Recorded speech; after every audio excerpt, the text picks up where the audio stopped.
খারকলের ডাঁটা একটু সিদ্ধ করে নিয়েছি।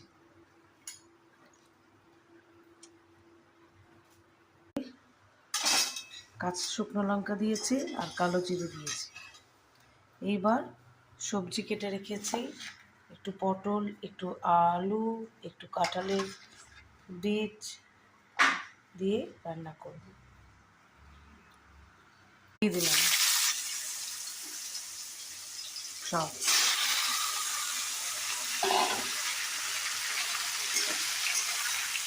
এবার কাঁচা লঙ্কাগুলো দিয়ে দেব।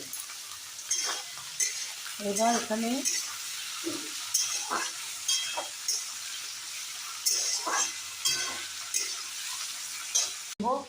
জিরে,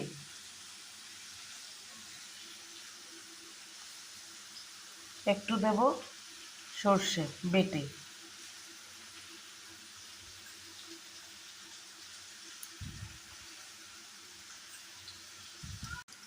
এইগুলো বেটে নেব। একটু পেঁয়াজও দিতে পারো, আমি একটু পরে দিয়েছি, তোমরা ফোড়নেই দিতে পারো। ঠিক আছে, এইবার আমি খারকল পাতার ডাঁটাগুলো দিয়ে দিলাম।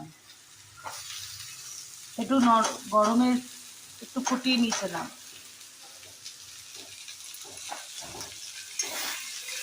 দিয়ে ভালো করে নাড়াবো। এটাকেও একটু ভাজা ভাজা করে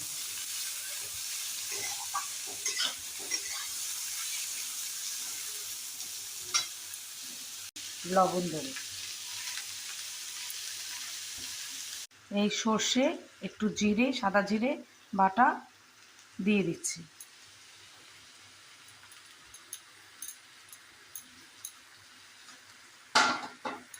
দিয়ে একটু নাড়া দিয়ে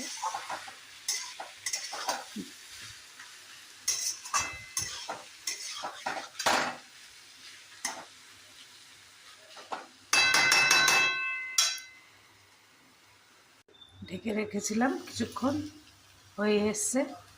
এইভাবে করে খেও, কেমন লাগে দেখবে।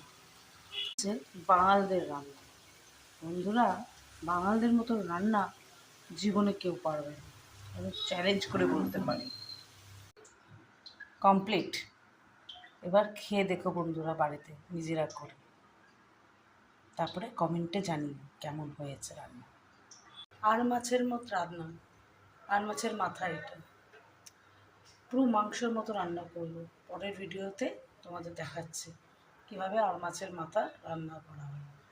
আর এটা হবে চিংড়ি মাছ বাটা, সেদিন যেভাবে তোমাদের বলেছি।